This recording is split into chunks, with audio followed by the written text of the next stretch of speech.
It's Friday, March 20th. Tonight, we celebrate Women's History Month through music and inspiring conversation with 3 college presidents, past and present, next on North Carolina Now.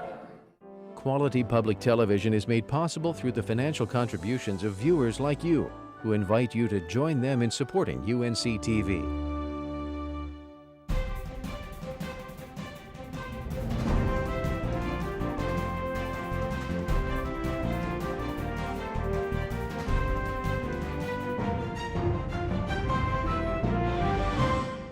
We're here on the campus of Bennett College in Greensboro, bringing you this special edition of North Carolina Now. Good evening, everyone. I'm Erica Stark Knight. Thanks so much for joining us. As we recognize March as Women's History Month, tonight we're paying special tribute to women who have made and are still making history in our state and around the country. And I'm very pleased to be joined by 3 of those women: Dr. Beverly Tatum, president of Spelman College; Dr. Rosalind Fuse Hall, president of Bennett College; and Dr. Janetta Cole, former president of both Bennett and Spelman College, and currently the director of the Smithsonian Museum of African Art. Thank you all for joining us. Thank you. Thank you for being here. Thank Yes, you. it's a delight to be here. As I thought about how we would start this conversation, I was reminded of the saying, well, you can't know where you're going until you realize where you've come from. I want to think back to the struggles and challenges that the women in your histories, mothers and grandmothers, faced in their pursuit of education and how they expressed the importance of that pursuit to all of you. Well, it's easy for me to do a praise song for the women who preceded me and also these 2 sister presidents. Women, as W.B. Du Bois called them, of the darker hue, who were really subjected to despicable behavior because they were both black and women. And yet I'm thinking that those sisters didn't just keep the faith, they put an enormous amount of belief in the power of education. I love to quote President Mandela, who said that education is the most powerful instrument for changing the world.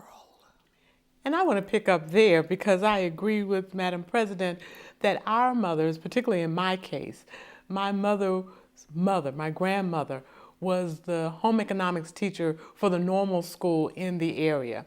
She had 5 girls, and all of those girls went on to become school teachers, from mathematics to science to home economics. And here I am now standing really on their shoulders because not only did they educate the young students that they had in their charge, but they also educated their parents about the power of education. They educated their communities about the support that was needed for not only the public schools, but also colleges and universities. That's the history from which I was born. Like both of my colleagues here, I too came from a family of educators. And I think about that when, as President Fuse Hall was speaking, because my mother was a public school teacher, my father was a college professor, but both of them came from families of educators as well. And when you think about the impact that education has played in my family of origin, as well as what we see across our campuses, it is really critical to acknowledge the significance of this opportunity for young women of African descent. It was much more difficult to pursue education and achieve what you all have achieved then. How do you think they overcame those challenges? I think they overcame it by the grace of God, their own grit, and a sense of community. And so there are times when I really think that in the past that African American communities may have had some advantages that we don't have today. I mean, I'm thinking about my first grade teacher. I'm thinking about Miss Bunny Vance, who grabbed a hold of me that first day and basically said to me, don't you ever again mumble your name. Stand up, look me straight in the eyes, and remember, in this class, we are here to make leaders. With all of the challenges of racism and sexism during those early eras, there were African American school teachers who did amazing work. And sometimes I think, in part, they did it because, as James Baldwin says, you cannot teach a child that you don't love. And they loved their students. And that's exactly right. I think that was the spirit. They were not, even though they were conscious of their surroundings and their circumstances of life, they did not let that deter them. They were there with a focused mission of improving the lot of these young children as well as their communities. And nothing was going to stand in their way. It was true grit and faith and a determination that this is what is going to be critical in changing our community. Education has always been the key to advancement in our communities, and these women were stalwarts in that pursuit. I was just going to say one of the points that I think has been made, and particularly when Dr. Cole was speaking about the difference between now and then, is the socioeconomic diversity of the communities as well. You know, one of the consequences, I think, of the greater expansion of opportunity that has come as a result of the civil rights movement is that some communities have been left behind. If we think from, you know, what's happening in low-income communities, there was a time when the doctors and the janitors lived in the same community, and that's no longer the case. And so what that means is that those young people who are growing up in lower income families don't necessarily have the same access to role models that they might have had in an earlier time. And so that is perhaps one of the issues that we can address through the experiences we provide on campuses like Bennett and Spelman. And that baton has been passed to the three of you women, and we're just going to take a break for a second, and we'll pick up on the conversation about how the baton has been passed to you and how you're carrying it forward. But first, during its 89-year history, the Bennett College Choir established itself as one of the outstanding female choral groups in the country. They've performed for presidents, toured with the renowned Georgia Mass Choir, and have accompanied Grammy Award-winning gospel artist Ty Tribbett.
incredible performance.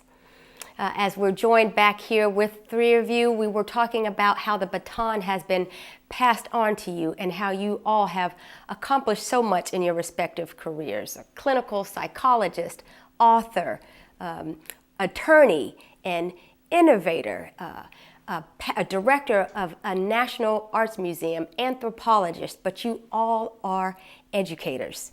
Talk about how your path led you to your current roles. Well, certainly, as I said, coming out of a family of educators, I ran away from education as an occupation and became a lawyer, and realized that really it was in my blood. I couldn't get away from it. If I was tutoring on the weekends at my church, I was stopping students to encourage them to go to college. And what a wonderful opportunity that was for expanding their life and their goals.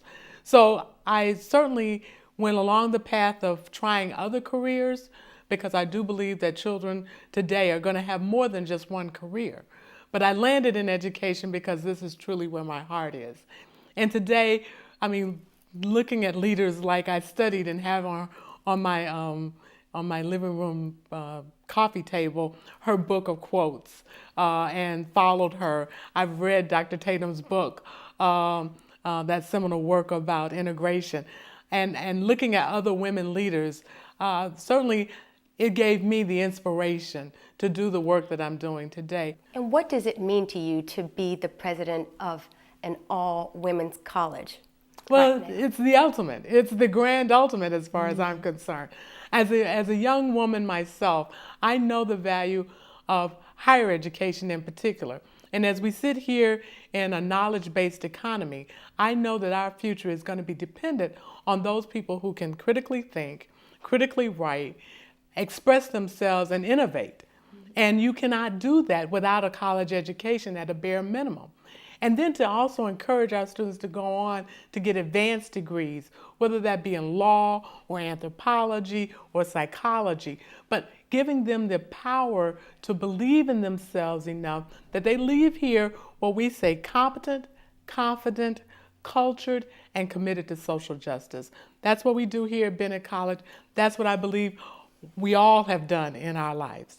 And Dr. Tatum, you, as Dr. Fuse Hall mentioned, are an author, well known for your work in race relations. Outside of the classroom, tell us how the wisdom in these two books are important for the female students at Spelman to be able to take hold of and proceed. One of the things that I learned when I was working on my book, Why Are All the Black Kids Sitting Together in the Cafeteria, came from an interview that I had with a young woman who'd grown up in a predominantly white community but was attending a historically black college. And I asked her about her experience there. And one of the things that she said was how important it was to her to be able to walk across the campus and realize that that college was built with her in mind. And when I came to Spelman College as president, one of the things I realized very powerfully was that Spelman was one of the few places, Bennett being the other, where a black woman, a young black woman, could say, this place was built for me. And so that has been our goal during my presidency, to ensure that whatever opportunities a young woman might want to have, she can find those opportunities at Spelman or through a Spelman education. And that's been tremendously gratifying, and to me sits at the heart of why I do the work that I do. And Dr. Cole, you are a history maker yourself. You are the first African-American president of Spelman College, and you were the president of both of these colleges. What does that mean to you to have led these institutions, and what you have been able to impart in these women? I really believe that it's not so important to be the first. What's important is to have the second, and the 50th, and the 100th. There is, of course, something very special in pioneering and in blazing a trail that has not been blazed before. But you know, we've got to get beyond this. We've got to get to the point where we can say there are African American women in any and every field. And we are getting there. The two institutions represented here by these two sister presidents, they are doing a yo women's job of educating young women to go into these various fields. But this mentality that says, let us keep praising the first, I really think we move beyond that and say, don't we want the kind of world where any and every individual, well-trained, centered, can do exactly what she feels she is capable of doing? I really liked what Dr. Cole said about, it's not just the first, it's the second, it's the 50th. And when young women say to me that they want to do anything, really, but if they say they want to be a college president, one of the things that I say is that the number one thing you have to do is be excellent. Because nobody's going to give you more to do if you're not really excellent at what you're currently doing. And that sense of excellence and the tradition that both of our institutions represent of excellence, I think, is really a key part of that understanding. And speaking of excellent and a tradition in history, we are going to go now to our next musical selection. Since its founding in 1925, the Spelman College Glee Club has maintained a reputation of choral excellence. They've performed in concert halls throughout the country, including the Brooklyn Academy of Music and Avery Fisher Hall at Lincoln Center. Their international travels have taken them to Brazil and Canada. Let's now take a listen.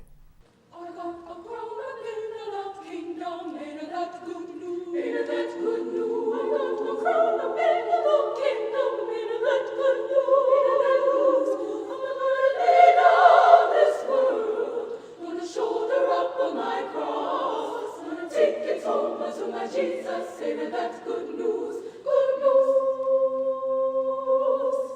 I got a harp up in that kingdom, in that good news, in that good news. I got a harp up in that kingdom, in that good news, in that good news. I'm gonna lay down this world, gonna shoulder up my shoulders, gonna take it home to my Jesus.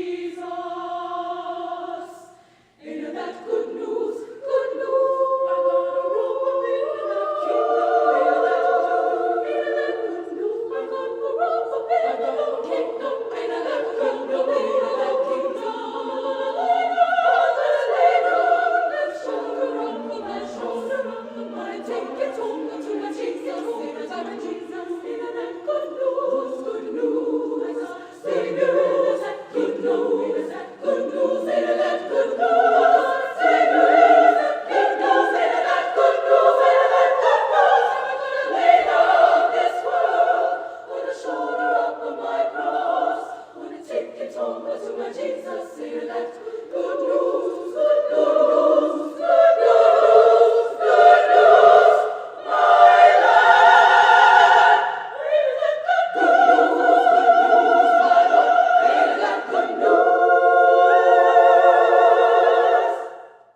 What words of wisdom would you impart to the women who are watching this program and the men who support them in terms of blazing the trails to continue to make history? I would love to pick up on something that Sister President Beverly Daniel Tatum said about excellence, but I am going to quote Sophia B. Packard, one of the two women who founded Spelman College, who said, Spelman women must have a loyal scorn for second best. And I really resonate to what Beverly said about excellence. I know we use the word a lot, but it's the idea of doing what you are not only feeling you can do, but going beyond that, soaring to the height of your possibilities.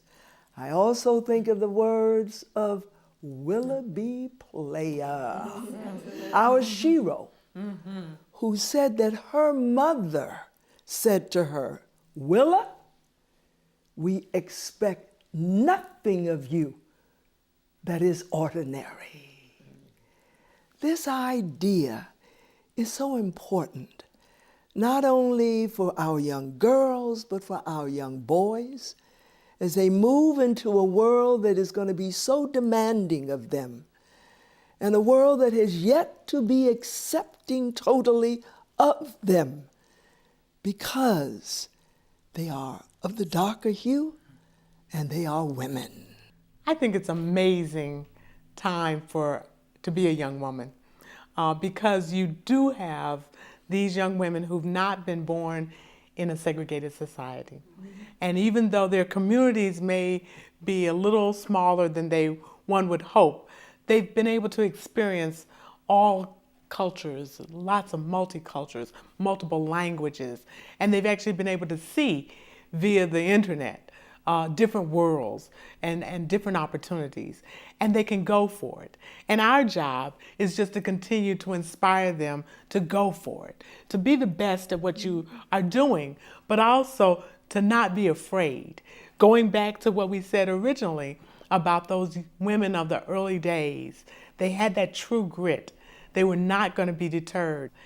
That's the kind of world that I think these young women and your viewers should think and see in themselves, not just young women, but young boys as well. I would add to what has already been said by simply saying I think it's really important for our young women to see themselves as global citizens. One of the things that we try to do at Spelman is to really encourage our students to, in fact, experience the world beyond our gates with the hope that every student will have a meaningful international experience. One of the benefits I really want to emphasize of Bennett and Spelman in this sense is that because we have removed the barrier of gender, we've removed the barrier of race in these very special learning environments, it allows students to really find out who they are without barriers, who they are, and as I like to say, allowing them to find their extra, find that extra special quality that they're going to bring to the wider world, and I think that's just so critical.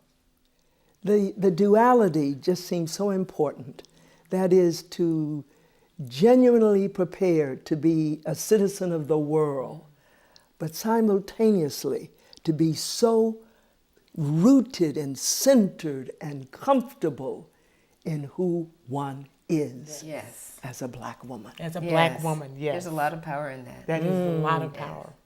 And there is a lot of power in this room, and I want to thank you all for taking time out of your schedules to join us and share your thoughts of wisdom, your personal experiences, and thoughts with our viewers. The women that you all lead at your schools and at your institutions are so fortunate to have someone helping to guide them to become the next leaders of our global world. Thank you so much for joining us. Thank you. Thank you. Thank you. The women's stories that you've heard tonight and those of many others, individually and collectively, are part of the essential fabric of our nation's history. We leave you tonight with an exhilarating rendition of Lift Every Voice and Sing. Thanks for watching and have a great evening. Stony the road we trod, bitter the chasing rod, melted the days when no unborn had died. Yet with a steady beat, come not our weary feet, come to the place from which our fathers died. We have come, oh we have come over the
Quality public television is made possible through the financial contributions of viewers like you, who invite you to join them in supporting UNC TV.